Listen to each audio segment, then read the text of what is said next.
ظاہری شکل کتنی دھوکہ دینے والی ہو سکتی ہے۔ آج ہم برصغیر کی ایک بہت پرانی لوک کہانی بندر شہزادہ کی بات کریں گے، جو ہمیں سکھاتی ہے کہ جو کچھ پہلی نظر میں دکھائی دیتا ہے نا، حقیقت میں اس سے کئی زیادہ گہرا ہو سکتا ہے۔ سوچیے ذرا، کہانی کا آغاز ایک بہت ہی رحم دل بادشاہ سے ہوتا ہے، لیکن جلد ہی اسے ایک ایسے امتحان کا سامنا کرنا پڑتا ہے جو اس کی سخاوت اور حکمت کی حدوں کو پرکھے گا، ایک ایسا انتخاب جو اس کی پوری سلطنت کا مستقبل بدل سکتا ہے۔ تو چلیے کہانی شروع کرتے ہیں۔ یہ ایک پرامن اور خوشحال سلطنت کی بات ہے، جہاں ایک ایسا بادشاہ حکومت کرتا تھا جو اپنے انصاف اور مہربانی کی وجہ سے بہت مشہور تھا۔ ایک دن شاہی پکنک کے دوران بادشاہ کی نظر ایک بندر پر پڑتی ہے، لیکن ٹھہریے، یہ کوئی عام بندر نہیں تھا۔ یہ تو غیر معمولی سکون اور ذہانت سے شاہی خاندان کو بس دیکھ رہا تھا۔ نہ کوئی شرارت، نہ کھانے پر جھپٹنا، بس یہی وہ چیز تھی جس نے بادشاہ کو اپنی طرف متوجہ کیا۔ اور جب اسے کھانا پیش کیا گیا تو بندر نے اسے ہاتھ تک نہیں لگایا۔ اس کے بجائے اس نے کوئلے سے مٹی کے ایک ٹکڑے پر کچھ لکھا، ایک ایسا مطالبہ جس نے وہاں موجود سب لوگوں کو حیران کر دیا۔ اب بادشاہ کا تجسس اس کی حیرت سے غالب آ گیا اور اس نے بندر کا مطالبہ مان لیا۔ اسے کیا معلوم تھا کہ یہ فیصلہ بڑھتے ہوئے مطالبات کے ایک ایسے سلسلے کو جنم دے گا جو اس کا پیچھا کرتے کرتے محل تک پہنچ جائے گا۔ بندر کی درخواستیں وقت کے ساتھ ساتھ اور بھی دلیرانہ ہوتی گئیں۔ وہ ہر لحاظ سے بادشاہ کے ساتھ مکمل برابری چاہتا تھا، کھانے سے لے کر رہائش تک، اور آخر میں تو اس نے ویسا ہی محل مانگ لیا جیسا خود بادشاہ کا تھا۔ یہاں ہم دیکھتے ہیں کہ دو لوگ ایک ہی مخلوق کو کتنے الگ الگ طریقوں سے دیکھ رہے ہیں۔ ایک طرف بادشاہ ہے جسے ایک عقل مند مشیر نظر آتا ہے جو اسے غلطیوں سے بچاتا ہے، اور دوسری طرف ملکہ ہے جسے صرف ایک خطرہ دکھائی دیتا ہے، ایک ایسا بدشگون جو اس کے خاندان کا تخت چھین لے گا۔ ملکہ کا خوف اتنا بڑھ گیا کہ اس نے بندر کو زہر دینے کی کوشش کر ڈالی، مگر وہ بندر بہت ہوشیار تھا۔ اس نے نہ صرف کھانا کھانے سے انکار کیا، بلکہ بادشاہ کو ایک تحریری پیغام بھیج کر اس پوری سازش سے خبردار بھی کر دیا۔ لیکن بندر کے مطالبات یہیں ختم نہیں ہوئے۔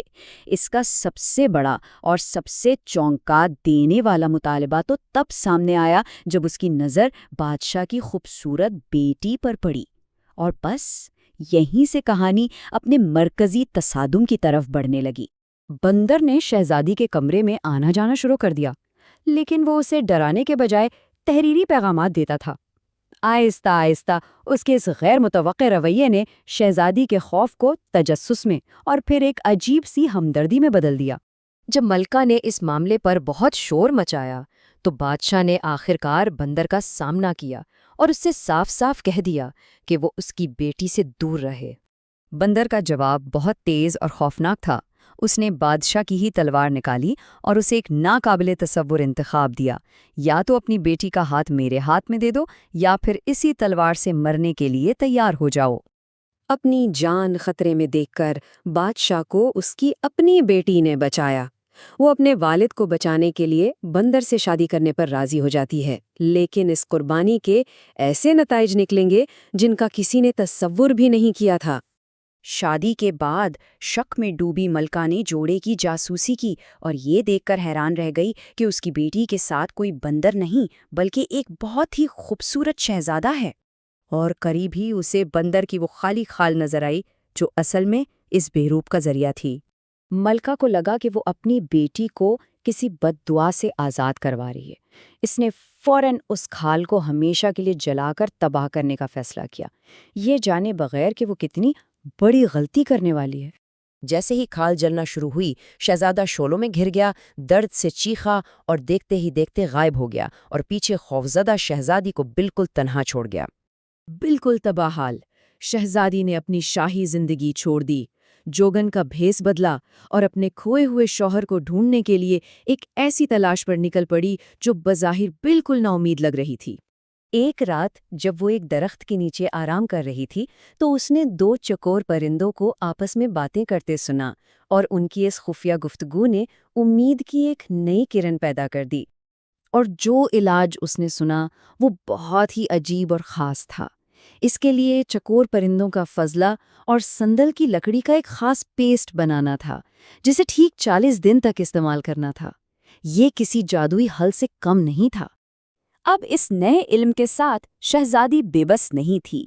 وہ پوری امید کے ساتھ اپنے شوہر کو بچانے کے لیے نکل پڑی، اور یہیں سے کہانی اپنے آخری مرحلے میں داخل ہوتی ہے۔ اس نے ایک مرد حکیم کا بھیس بدلا اور کامیابی سے شہزادے کو خفیہ طور پر ٹھیک کر دیا۔ ثبوت کے طور پر صرف اس کی انگوٹھی لے کر وہ اپنے گھر واپس آ گئی اور اس کا انتظار کرنے لگی کہ وہ اسے ڈھونڈنے آئے۔ آخر کار شہزادے نے اس بد دعا کا راز کھولا جس نے اسے قید کر رکھا تھا۔ اس کی یہ بندر کی شکل دراصل ایک غلطی کی سزا تھی، اور اسے توڑنے کا صرف ایک ہی طریقہ تھا کہ کوئی عورت اس کی ظاہری شکل سے آگے دیکھ کر صرف ہمدردی کی بنیاد پر اس سے شادی کرنے پر راضی ہو جائے۔ کہانی کا اختتام معافی اور ملاپ پر ہوتا ہے، اور یہ ہمیں یہ سوچنے پر مجبور کر دیتی ہے کہ جب ہم صرف ظاہری شکل کی بنیاد پر فیصلہ کرتے ہیں تو ہم کتنا کچھ کھو دیتے ہیں۔